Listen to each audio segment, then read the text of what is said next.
Hello दोस्तों, my YouTube channel सौर academy super TET में आप लोग का स्वागत है।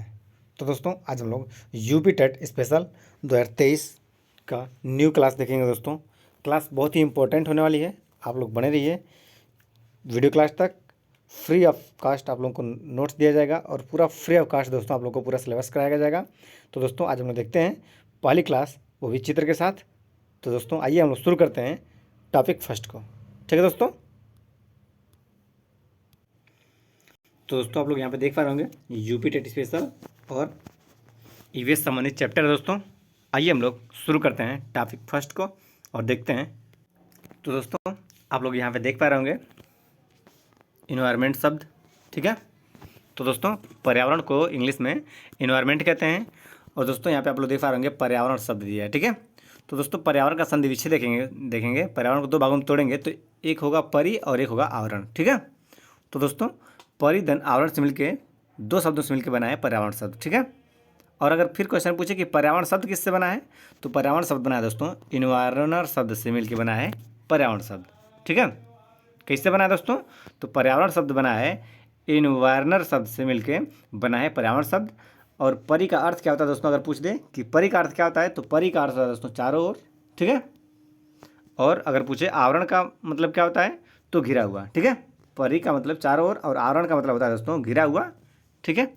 और अगर यही क्वेश्चन बना है कि इन्वायरनर शब्द किस भाषा का शब्द है, तो इन्वायरनर शब्द जो है इन्वायरनर शब्द ये फ्रेंच भाषा का शब्द है, ठीक है दोस्तों। किसका शब्द है इन्वायरनर शब्द, तो फ्रेंच भाषा का शब्द है। तो दोस्तों उम्मीद करते हैं ये टॉपिक समझ में आ गया होगा। आइए आगे बढ़ते हैं, अगला क्वेश्चन देखते हैं। तो दोस्तों हम लोग यहाँ से शुरू करेंगे और जानेंगे पर्यावरण का अर्थ, पर्यावरण की परिभाषा, ठीक है। तो दोस्तों आइए हम लोग शुरू करते हैं और जानते हैं पर्यावरण शब्द के बारे में, ठीक है। तो दोस्तों पर्यावरण शब्द जो है हिंदी के दो शब्दों से मिलकर बना है, परि तथा आवरण से मिलकर बना है, ठीक है। जहाँ पे आप लोग देख पा रहे परि का अर्थ क्या है, तो परि का अर्थ होता है दोस्तों चारों ओर, ठीक है। क्या होता है परि का अर्थ, तो परि का अर्थ होता है चारों ओर या चारों तरफ। और आवरण का अर्थ होता है दोस्तों घिरा हुआ या घेरा, ठीक है। मतलब आवरण का अर्थ होता है घिरा हुआ, परि का अर्थ चारों ओर और आवरण का अर्थ होता है घेरा घिरा हुआ, ठीक है। इस प्रकार से पर्यावरण का अर्थ हुआ चारों तरफ से घेरना या चारों तरफ से घिरा हुआ, ठीक है दोस्तों। तो आप लोग फिगर में देख पा रहे होंगे, चित्र के माध्यम से पूरा बताया गया है। देखिए जैसे वायुमंडल को चारों तरफ से जैसे पेड़ पौधे, पर्वत पठार, पहाड़, नदियाँ, जंतु जानवर, पेड़ पौधे, ठीक है, ये सब जो पूरा वायुमंडल को घेरे हुए हैं इसे ही दोस्तों पर्यावरण कहा गया, ठीक है। जो वायुमंडल के चारों तरफ पाए जाते हैं आवरण उसे ही पर्यावरण कहा गया है, ठीक है। तो दोस्तों उम्मीद करते हैं ये टॉपिक आप लोग को पूरा समझ में आ गया होगा। और इसी तरह का फ्री ऑफ कास्ट दोस्तों आप लोग को वीडियो देखने को मिलेगा इस पूरे क्लास में। आप लोग ध्यान से देखिए इस वीडियो को। आइए हम लोग बढ़ते हैं अगले टॉपिक की तरफ। तो दोस्तों आप लोग यहाँ पे देखेंगे पर्यावरण का अंग्रेजी, ठीक है। तो पर्यावरण का अंग्रेजी क्या होता है दोस्तों, तो पर्यावरण का अंग्रेजी होता है इन्वायरमेंट, ठीक है। पर्यावरण की अंग्रेजी क्या होती है, तो इन्वायरमेंट मीन्स पर्यावरण होता है।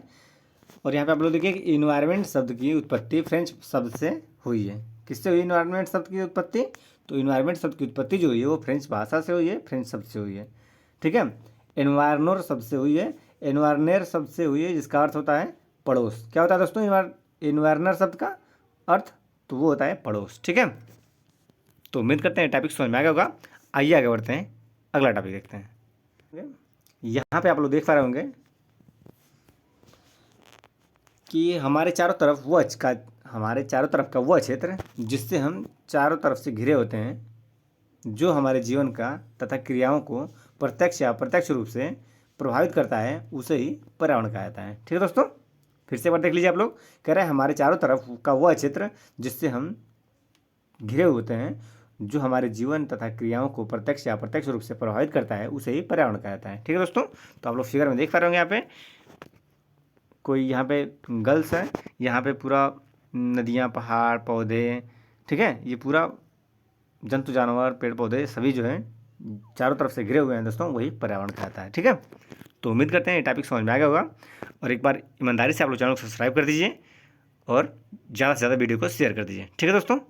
तो थोड़ा सा भी वीडियो हेल्पफुल लग रही है आप लोग को तो एक बार ईमानदारी से सब्सक्राइब करिए चैनल को और ज़्यादा से ज़्यादा वीडियो को शेयर कर दीजिए। आइए आगे बढ़ते हैं, अगला टॉपिक देखते हैं। तो दोस्तों यहाँ से हम लोग कुछ पर्यावरण की परिभाषाएं देखेंगे। जो मनोवैज्ञानिकों ने बताया है उसके अनुसार। तो दोस्तों यहाँ पे हम लोग देखते हैं पर्यावरण की परिभाषा मनोवैज्ञानिकों के अनुसार, ठीक है। तो रास के मतानुसार दोस्तों हम लोग यहाँ पे देखेंगे, रास महोदय ने कहा है कि पर्यावरण ऐसी बाहरी शक्ति है जो हमें प्रभावित करती है, ठीक है। तो क्या कहें रास महोदय? तो रास महोदय ने कहा है कि पर्यावरण ऐसी बाहरी शक्ति है जो हमें प्रभावित करती है, ठीक है। तो दोस्तों ये होगी रास की मतानुसार उनकी परिभाषा। तो दोस्तों आप लोग ध्यान से इसको पढ़ लीजिएगा, कई बार ये रास महोदय के द्वारा पूछा जा चुका है ये परिभाषा। तो आइए आगे बढ़ते हैं, अगला क्वेश्चन देखते हैं। उम्मीद करते हैं आप लोग समझ में आ गया होगा। आइए चलते हैं आगे। अगली परिभाषा है जिस वर्ड के अनुसार, ठीक है दोस्तों। जिस वर्ड के अनुसार आप लोग देखेंगे कि इनका मत क्या है।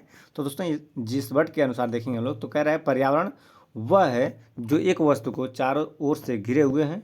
पर्यावरण वह है जो एक वस्तु को चारों ओर से घेरे हुए हैं तथा उस पर प्रत्यक्ष प्रभाव डालता है, यही जो है पर्यावरण है, ठीक है दोस्तों। तो दोस्तों उम्मीद करते हैं जिस वर्ड के अनुसार भी आप लोग को परिभाषा समझ में आ गई होगी। आइए आगे बढ़ते हैं, अगला टॉपिक देखते हैं। अगला टॉपिक है दोस्तों विश्व पर्यावरण दिवस। तो आप लोग को बताना है कि विश्व पर्यावरण दिवस कब मनाया जाता है। तो दोस्तों विश्व पर्यावरण दिवस जो मनाया जाता है वो मनाया जाता है 5 जून को विश्व पर्यावरण दिवस मनाया जाता है, ठीक है।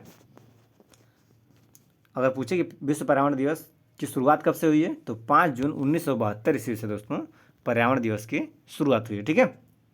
तो दोस्तों उम्मीद करते हैं ये पूरा टॉपिक समझ में आ गया होगा। आइए आगे बढ़ते हैं, अगला टॉपिक देखते हैं। और दोस्तों अगर थोड़ा सा भी वीडियो आप लोग को हेल्पफुल लग रही हो तो एक बार ईमानदारी से आप लोग चैनल को सब्सक्राइब कर लीजिए और वीडियो को ज़्यादा से ज़्यादा शेयर कर दीजिए, ठीक है, ताकि आपके जो भी सगे संबंधी हो उनके यहाँ वीडियो पहुँच सके और वो भी इस वीडियो का लाभ उठा सकें। तो दोस्तों आइए आगे बढ़ते हैं, अगला टॉपिक देखते हैं। तो दोस्तों जैसा कि आप लोग यहाँ पे देख पा रहे होंगे कि हर साल 5 जून को विश्व पर्यावरण दिवस मनाया जाता है, वर्ल्ड इन्वायरमेंट डे मनाया जाता है।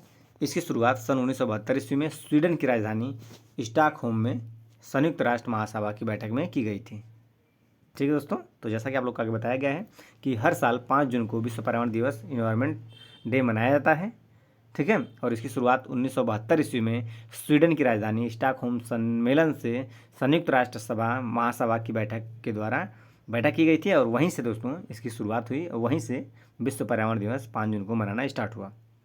तो दोस्तों उम्मीद करते हैं ये पूरा टॉपिक समझ में आ गया होगा। आइए और आप लोग कमेंट करके बताइए कि वीडियो आप लोग कैसी लग रही है। आइए आगे बढ़ते हैं, अगला पॉइंट है, कह रहा है 1972 ईस्वी में पहली बार जब विश्व पर्यावरण दिवस वर्ल्ड इन्वायरमेंट डे मनाया गया था, उस वक्त इस आयोजन की थीम ओनली वन अर्थ रखी गई थी। तो दोस्तों 1972 ईस्वी में विश्व पर्यावरण दिवस की थीम क्या रखी गई थी? तो दोस्तों ओनली वन अर्थ उस समय थीम रखी गई थी, ठीक है। तथा उस वक्त देश की प्रधानमंत्री कौन थी? तो दोस्तों उस वक्त देश की प्रधानमंत्री इंदिरा गांधी जी थी, ठीक है। तो उम्मीद करते हैं ये टॉपिक समझ में आ गया होगा। आइए आगे बढ़ते हैं, अगला पॉइंट देखते हैं। तो दोस्तों यहाँ से हम लोग देखेंगे पर्यावरण के घटक के बारे में पढ़ेंगे, ठीक है। क्या पढ़ेंगे दोस्तों? तो पर्यावरण के घटक के बारे में पढ़ेंगे। पर्यावरण कितने भागों में बटा है दोस्तों? तो पर्यावरण के घटक हैं या पर्यावरण के कितने भाग हैं? तो पर्यावरण के मुख्य रूप से दोस्तों 2 भाग हैं। कौन कौन? जैविक घटक और अजैविक घटक, ठीक है। तो दोस्तों आइए देखते हैं जैविक घटक क्या होता है, अजैविक घटक क्या होता है। जैविक घटक वो होता है दोस्तों जैसे वनस्पति, जंतु, अपघटन, पशु, ठीक है। फिर से देख लीजिए, वनस्पति, जंतु, अपघटन और पशु, ये होते हैं दोस्तों जैविक घटक। जैसे अगर जैविक घटक के बारे में और विस्तार से जानना हो तो दोस्तों जैसे जिसमें जान हो, ठीक है, उसे हम जैविक घटक कहते हैं, ठीक है। या ऐसे कह सकते हैं जो सजीव हो उसे हम जैविक घटक कहते हैं, ठीक है। आगे बढ़िए, यहीं पे देखते हैं हम लोग अजैविक घटक के बारे में। अजैविक घटक किसे कहते हैं दोस्तों? तो अजैविक घटक कहते हैं जैसे महाद्वीप, पहाड़, मैदान, मरुस्थल, महासागर। अजैविक घटक को भी दोस्तों 2 भागों में बांटा गया है, महाद्वीप और महासागर। तो महाद्वीप के अंतर्गत आएंगे पहाड़, मैदान, मरुस्थल और महासागर के अंतर्गत आएंगे दोस्तों सागर, नदी, झील, ठीक है। तो दोस्तों ये सागर, नदी, झील तो ये इनमें तो जीव होता नहीं है, ठीक है, या इनमें जान होता नहीं है, या फिर ये सजीव तो है नहीं, ठीक है। तो आप लोग सीधे सीधे जैविक घटक और अजैविक घटक में अंतर कर सकते हैं कि जिसमें जान हो, जो सजीव हो, वो जैविक घटक, और जिसमें जान नहीं हो, जो निर्जीव हो, उसे हम लोग अजैविक घटक कह सकते हैं। ठीक है, तो दोस्तों उम्मीद करते हैं ये पूरा टॉपिक आप लोग को समझ में आ गया होगा। आप लोग कमेंट करके बताएं कि टॉपिक आप लोग को समझ में आ रहा है कि नहीं समझ में आ रहा है, और ज़्यादा से ज़्यादा वीडियो को शेयर करें। ठीक है, तो आइए आगे बढ़ते हैं, अगला टॉपिक देखते हैं। आप लोग यहाँ पे पूरा टॉपिक और पूरा इन्वायरमेंट देख लीजिए। यहाँ पे सन है, यहाँ पे कोई गर्ल्स बैठी हैं, यहाँ पे नदी, पहाड़, ठीक है, पेड़ पौधे, जंतु, ठीक है, यहाँ पे पेड़ पौधे सब कुछ, मतलब जो भी पर्यावरण का मतलब ये हो गया जो वह वातावरण जो चारों तरफ जीव जंतु, पहाड़, नदियाँ सबसे घिरा हुआ, उसे ही दोस्तों पर्यावरण कहते हैं। आइए आगे बढ़ते हैं, अगला पॉइंट देखते हैं। यहाँ से दोस्तों हम लोग पढ़ेंगे पर्यावरण के क्षेत्र। ठीक है, तो दोस्तों पर्यावरण के क्षेत्र के बारे में हम लोग पढ़ेंगे। पर्यावरण के क्षेत्र कौन कौन से हैं, कहाँ कहाँ तक हैं। तो दोस्तों आप लोग यहाँ पे देख पा रहे हैं पर्यावरण के क्षेत्र को 4 भागों में बांटा गया है। ठीक है, कौन कौन, तो स्थल मंडल, जल मंडल, वायुमंडल और जैवमंडल। ठीक है दोस्तों, तो पर्यावरण क्षेत्र को 4 भागों में बांटा गया है। अब आइए इसको विस्तार से देखते हैं। स्थल मंडल क्या है, जल मंडल क्या है, वायुमंडल क्या है और जैवमंडल क्या है। ठीक है, तो आइए हम लोग शुरू करते हैं फर्स्ट को, स्थल मंडल को। ठीक है, तो आइए स्थल मंडल के बारे में विस्तार से देखते हैं। तो दोस्तों आप लोग यहाँ पे स्थल मंडल देख पा रहे होंगे हेडिंग। तो स्थल मंडल को हम लोग पढ़ेंगे। स्थल मंडल में क्या रहा है कि पृथ्वी के ऊपरी पटल को स्थल मंडल कहते हैं। किसे कहते हैं स्थल मंडल दोस्तों, तो पृथ्वी का जो ऊपरी पटल होता है उसे हम लोग स्थल मंडल कहते हैं। ये जीव मंडल का महत्वपूर्ण भाग है। क्या है दोस्तों स्थल मंडल, तो ये जीव मंडल का महत्वपूर्ण भाग है। स्थल मंडल संपूर्ण पृथ्वी पे 29% है। कितना है दोस्तों पृथ्वी का क्षेत्रफल स्थल मंडल पे, तो स्थल मंडल का संपूर्ण पृथ्वी के क्षेत्रफल का 29% है। ठीक है, तो उम्मीद करते हैं स्थल मंडल आपको टॉपिक समझ में आ गई होगी। आइए आगे बढ़ते हैं, अगला पॉइंट देखते हैं। ठीक है दोस्तों, तो दोस्तों उम्मीद करते हैं आप लोग को स्थल मंडल समझ में आ गया होगा। अब हम लोग देखेंगे जलमंडल को। ठीक है, तो आइए हम लोग देखते हैं जलमंडल को। जलमंडल के बारे में विस्तार से पढ़ते हैं। तो दोस्तों आप लोग यहाँ पे जलमंडल हेडिंग देख पा रहे होंगे। आइए हम लोग पढ़ते हैं जलमंडल को। जलमंडल में कह रहा है कि पृथ्वी जल, ठोस, तरल तथा वाष्प के रूप में पाया जाता है। पृथ्वी पर जल जो है ठोस, तरल तथा वाष्प के रूप में पाया जाता है। पानी की सतह का कुल क्षेत्रफल लगभग 71% भाग में जल का विस्तार है। कितना परसेंट दोस्तों, तो 71% जो है पृथ्वी पर जल का विस्तार है। इसलिए पृथ्वी को जलीय ग्रह भी कहा जाता है। क्या कहा जाता है पृथ्वी को दोस्तों, तो पृथ्वी को इसीलिए जलीय ग्रह कहा जाता है क्योंकि यहाँ पे 71% जलीय भाग है, इसीलिए पृथ्वी को जलीय ग्रह भी कहा जाता है। तो दोस्तों उम्मीद करते हैं आप लोग को जल मंडल भी समझ में आ गया होगा। आइए हम लोग आगे बढ़ते हैं और अगला टॉपिक देखते हैं। तो दोस्तों स्थल मंडल, जल मंडल आप लोग देख चुके हैं। आइए हम लोग बढ़ते हैं अगले टॉपिक की तरफ, वायुमंडल की तरफ। ठीक है, और हम लोग वायुमंडल के बारे में विस्तार से देखते हैं। तो दोस्तों आइए हम लोग अगला टॉपिक देखते हैं, वायुमंडल को। वायुमंडल के बारे में हम लोग विस्तार से देखते हैं। तो दोस्तों वायुमंडल में कह रहा है कि पृथ्वी के चारों ओर गैस के आवरण को वायुमंडल कहते हैं। किसे कहते हैं वायुमंडल दोस्तों, तो वायुमंडल पृथ्वी के चारों ओर जो गैस के आवरण को हम लोग वायुमंडल कहते हैं। और पृथ्वी के आंतरिक भाग से ही वायुमंडल के सभी गैसों की उत्पत्ति हुई है। ठीक है दोस्तों, तो वायुमंडल पृथ्वी के चारों ओर जो गैस के आवरण हैं उसे ही वायुमंडल कहते हैं। और पृथ्वी के आंतरिक भाग से ही वायुमंडल के सभी गैसों की उत्पत्ति भी हुई है। आइए हम लोग इसको विस्तार से देखते हैं। वायुमंडल में गैसों का परिणाम कुछ इस प्रकार है और इसे हम लोग विस्तार से देखते हैं। ठीक है, तो दोस्तों देख पा रहे हैं हम लोग कि वायुमंडल में गैसों का परिणाम कुछ इस प्रकार है। जैसे नाइट्रोजन यहाँ पे 78% है। ठीक है, 78.09% नाइट्रोजन है। ऑक्सीजन यहाँ पे कितना है, तो ऑक्सीजन यहाँ पे 20.9% है। आर्गन यहाँ पे 0.93% है। ठीक है, कार्बन डाइऑक्साइड कितना है, तो कार्बन डाइऑक्साइड यहाँ पे 0.003% दोस्तों यहाँ पे कार्बन डाइऑक्साइड है। ठीक है दोस्तों, तो दोस्तों उम्मीद करते हैं ये टॉपिक आप लोग को पूरा समझ में आ गया होगा। ठीक है, तो दोस्तों आप लोग अगर इसका स्क्रीनशॉट लेना चाह रहे हो तो आप लोग इसका स्क्रीनशॉट ले सकते हैं इसका। तो दोस्तों उम्मीद करते हैं ये पूरा टॉपिक आप लोग को समझ में आ गया होगा। आइए आगे बढ़ते हैं हम लोग, अगला टॉपिक देखते हैं। और दोस्तों वीडियो आप लोग को थोड़ा सा भी हेल्पफुल लग रही हो तो ईमानदारी से आप लोग चैनल को सब्सक्राइब कर लीजिए। और इसी तरह का फ्री ऑफ कास्ट आप लोगों को PDF डेली बाय डेली मिलता रहेगा। हर क्लास में आप लोग को इसी तरह से पढ़ाया जाएगा। तो दोस्तों आप लोग ज़्यादा से ज़्यादा वीडियो को शेयर कर दीजिए। और आइए आगे बढ़ते हैं, अगला टॉपिक देखते हैं। एक बार फिर से आप लोग इसको देख लीजिए इस टॉपिक को। नाइट्रोजन यहाँ पे 78.08% है। ठीक है, ऑक्सीजन यहाँ पे 20.95% है। आर्गन यहाँ पे 0.93% है। और कार्बन डाइऑक्साइड यहाँ पे 0.036% है। ठीक है, तो दोस्तों अलग अलग लोग अलग अलग मत दिए हैं, ज़्यादा से ज़्यादा यही सब मान्य होता है। तो दोस्तों आप लोग ऑप्शन को देखते हुए मारेंगे। ठीक है, तो आइए आगे बढ़ते हैं, अगला पॉइंट देखते हैं। तो दोस्तों ये रहा आज का हमारा टॉपिक। और दोस्तों आइए हम लोग यहाँ से इसका रिवीजन करते हैं क्वेश्चन पेपर के माध्यम से। ठीक है, तो दोस्तों इसी टॉपिक से संबंधित हम लोग क्वेश्चन देखेंगे। आइए हम लोग शुरू करते हैं क्वेश्चन नंबर फर्स्ट को। तो दोस्तों आप लोग यहाँ पे देख पा रहे होंगे, पर्यावरण शब्द की उत्पत्ति किस भाषा से हुई है। तो दोस्तों आप लोग को बताना है कि पर्यावरण शब्द की उत्पत्ति किस भाषा से हुई है। जर्मनी से हुई है, फ्रेंच भाषा से हुई है, स्पेनिश से हुई है या अरबी से हुई है। तो बताइए आप लोग क्वेश्चन नंबर फर्स्ट का राइट आंसर क्या होगा। जल्दी से आप लोग कमेंट करिए, क्या आंसर होगा इस क्वेश्चन का, बताइए आंसर। तो दोस्तों जो पर्यावरण शब्द की उत्पत्ति हुई है वो हुई है दोस्तों फ्रेंच भाषा से। ठीक है, पर्यावरण शब्द की उत्पत्ति फ्रेंच भाषा से हुई है। ऑप्शन बी इसका राइट आंसर हो जाएगा। तो दोस्तों उम्मीद करते हैं ये टॉपिक समझ में आ गया होगा। आइए आगे बढ़ते हैं, अगला क्वेश्चन देखते हैं। अगला क्वेश्चन है क्वेश्चन नंबर 2, और क्वेश्चन नंबर 2 कह रहा है कि पर्यावरण किससे बनता है। तो दोस्तों आप लोग को बताना है कि पर्यावरण किससे बनता है। ऑप्शन ए है जीवी घटकों से, ऑप्शन बी है भू आकृतिक घटकों से, ऑप्शन सी है अजैव घटकों से, ऑप्शन डी है उपरोक्त सभी से। तो आप लोग बताइए क्वेश्चन नंबर 2 का राइट आंसर क्या होगा। जल्दी से आप लोग जवाब दीजिए, क्या आंसर होगा इस क्वेश्चन का। तो दोस्तों इस क्वेश्चन का राइट आंसर हो जाएगा option D is right answer. ठीक है, पर्यावरण जो है जैविक जीवी घटकों से भी बनता है, भू आकृति घटकों से भी बनता है और अजैव घटकों से भी बनता है। ठीक है, तो दोस्तों इसका राइट आंसर ऑप्शन डी हो जाएगा। उम्मीद करते हैं ये टॉपिक आप लोग को समझ में आएगा होगा। आइए आगे बढ़ते हैं, अगला क्वेश्चन देखते हैं। अगला क्वेश्चन है क्वेश्चन नंबर 3, और क्वेश्चन नंबर 3 कह रहा है कि पारिस्थितिकी निम्नलिखित के बीच पारस्परिक संबंधों का अध्ययन है।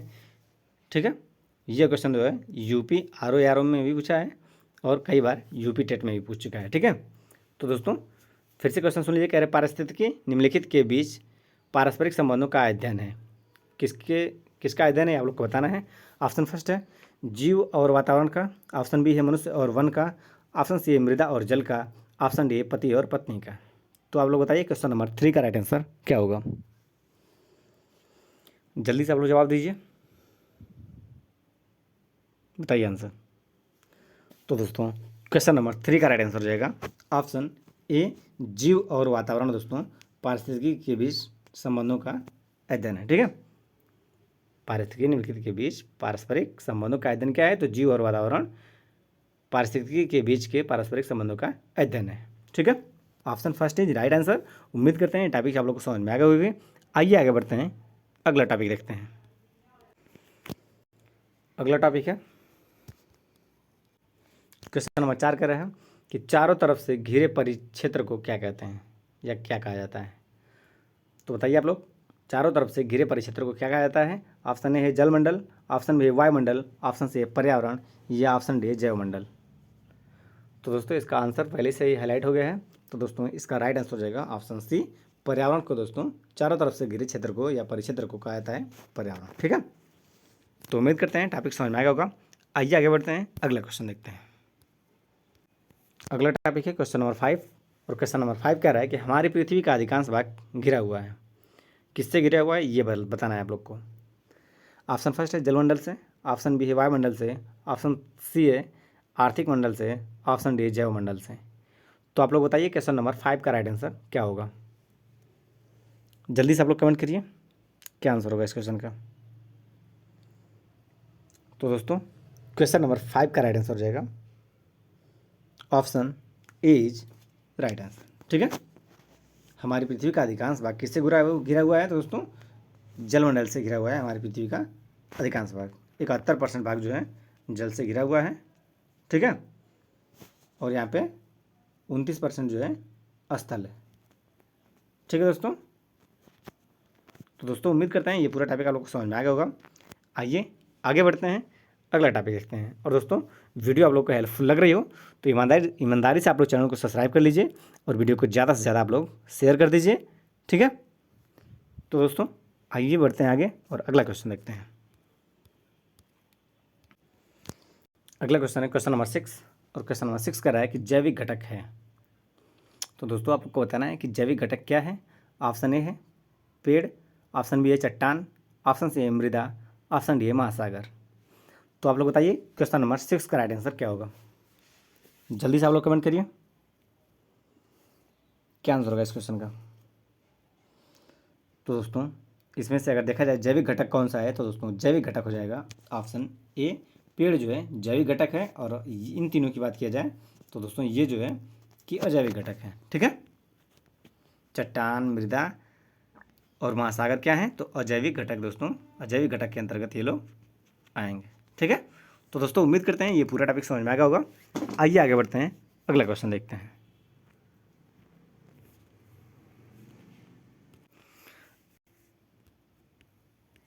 अगला टॉपिक है दोस्तों क्वेश्चन नंबर 7, और क्वेश्चन नंबर 7 कह रहा है कि अजैविक घटक है। तो दोस्तों आप लोग को बताना है कि इसमें से अजैविक घटक कौन कौन से हैं।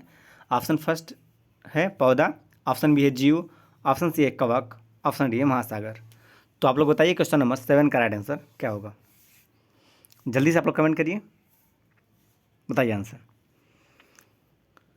तो दोस्तों क्वेश्चन नंबर 7 का राइट आंसर हो जाएगा option D is right answer. ठीक है, अजैविक घटक पूछ रहा है तो अजैविक घटक के अंतर्गत आएगा महासागर, ये जो अजैविक घटक है। ठीक है दोस्तों, और ये तीनों आ जाएंगे जैविक घटक के अंतर्गत। ठीक, पौधा, जीव और कवक ये तीनों जैविक घटक के अंतर्गत आ जाएंगे। और उम्मीद करते हैं कि आप पूरा टॉपिक आप लोग को समझ में आ गया होगी। आइए आगे बढ़ते हैं, अगला क्वेश्चन देखते हैं। और दोस्तों इसी तरह का आप लोग को free of cost daily by daily notes मिलता रहेगा। ठीक है, पीडीएफ के माध्यम से आप लोग देख पा रहे होंगे कि पीडीएफ के माध्यम से ही सारा कंटेंट आप लोग को बताया गया है, पढ़ाया गया है। तो दोस्तों आप लोग ईमानदारी से चैनल को सब्सक्राइब कर लीजिए और वीडियो को ज़्यादा से ज़्यादा शेयर कर दीजिए। आइए आगे बढ़ते हैं, अगला क्वेश्चन देखते हैं। अगला क्वेश्चन है क्वेश्चन नंबर 8, और क्वेश्चन नंबर 8 कह रहा है कि प्रतिशत से घिरा हुआ क्षेत्र कहलाता है। सॉरी दोस्तों, यहाँ पे प्रतिशत लिखा गया है, यहाँ पे होना चाहिए पर्यावरण। ठीक है, पर्यावरण से घिरा हुआ क्षेत्र क्या कहलाता है। सॉरी दोस्तों, ये क्वेश्चन जो है थोड़ा सा मिस्टेक छप गया है, तो आप लोग इसको ध्यान से देखिए। क्वेश्चन कह रहा है कि 71% भाग घिरा हुआ क्षेत्र क्या कहलाता है। ठीक है, तो दोस्तों 71% जो वायुमंडल का 71% जो भाग घिरा हुआ है वो घिरा है दोस्तों जलमंडल से। किससे घिरा है, तो दोस्तों वायुमंडल का 71% भाग जल से घिरा हुआ है, इसलिए इसे जलमंडल कहेंगे। जलमंडल इसका राइट आंसर हो जाएगा। ठीक है दोस्तों, तो जैसा कि आप लोग जानते होंगे कि पृथ्वी पर 71% जल पाया जाता है। ठीक है, और 29% स्थल पाया जाता है। तो दोस्तों इस क्वेश्चन का राइट आंसर ऑप्शन फर्स्ट हो जाएगा, जलमंडल इसका राइट आंसर है। आइए आगे बढ़ते हैं, अगला टॉपिक देखते हैं। अगला टॉपिक है क्वेश्चन नंबर 9, और क्वेश्चन नंबर 9 कह रहा है कि विश्व पर्यावरण दिवस मनाया जाता है। तो दोस्तों आप लोग को बताना है कि विश्व पर्यावरण दिवस कब मनाया जाता है।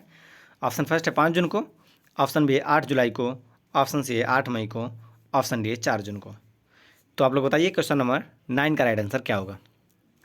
जल्दी से आप लोग कमेंट करिए, बताइए आंसर। जल्दी से आप लोग कमेंट करिए, 5 जून को, 8 जुलाई को, 10 मई को या फिर 4 जून को, क्या आंसर होगा। तो दोस्तों क्वेश्चन नंबर 9 का राइट आंसर जाएगा option A is right answer. ठीक है, 5 जून 1972 ईस्वी को दोस्तों पर्यावरण दिवस मनाया जाता है 5 जून को, और 5 जून 1972 ईस्वी से विश्व पर्यावरण दिवस मनाया जाना स्टार्ट किया गया था। ठीक है, तो दोस्तों उम्मीद करते हैं ये पूरा टॉपिक समझ में आ गया होगा। आइए आगे बढ़ते हैं, अगला टॉपिक देखते हैं। अगला टॉपिक है क्वेश्चन नंबर 10, और क्वेश्चन नंबर 10 कह रहा है कि पर्यावरण में शामिल है। तो दोस्तों आप लोग को बताना है कि पर्यावरण में शामिल है, क्या शामिल है।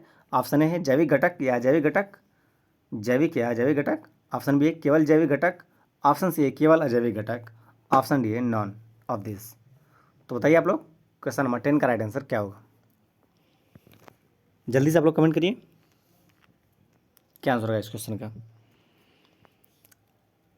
तो दोस्तों क्वेश्चन नंबर 10 का राइट आंसर हो जाएगा ऑप्शन ए, जैविक घटक और अजैविक घटक पर्यावरण में शामिल है। ठीक है दोस्तों, तो क्या क्या पर्यावरण में शामिल है, तो जैविक घटक और अजैविक घटक पर्यावरण में शामिल है, यही इसका राइट आंसर हो जाएगा। ठीक है दोस्तों, तो दोस्तों उम्मीद करते हैं टॉपिक समझ में आ गया होगा। आइए हम लोग बढ़ते हैं आगे और देखते हैं अगले क्वेश्चन को। अगला क्वेश्चन दोस्तों, पूर्वा किस अधिवास में शामिल है? तो दोस्तों आप लोग को बताना है कि पूर्वा किस अधिवास में शामिल है।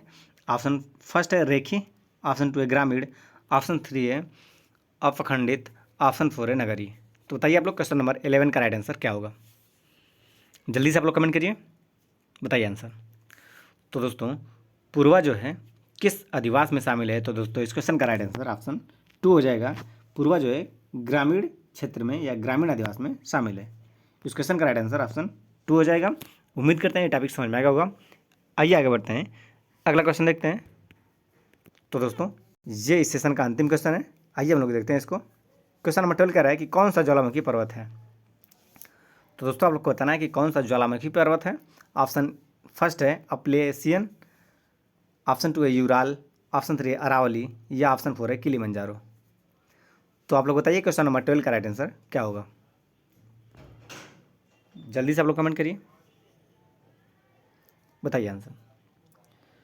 तो दोस्तों क्वेश्चन नंबर 12 का राइट आंसर जाएगा ऑप्शन 4 इज राइट आंसर। ठीक है, कौन सा ज्वालामुखी पर्वत है दोस्तों? तो किलिमंजारो जो है यह ज्वालामुखी पर्वत है। और दोस्तों यह आता है अफ्रीकी, ये कहाँ का है? तो दोस्तों अफ्रीका का ज्वालामुखी है किलिमंजारो।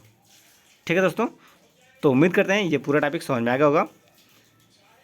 और दोस्तों वीडियो आप लोग को थोड़ा सा भी हेल्पफुल लगी हो तो ईमानदारी से आप लोग चैनल को सब्सक्राइब कर लीजिए, वीडियो को लाइक करके, और सभी लोग एक बार वीडियो को शेयर कर दीजिए।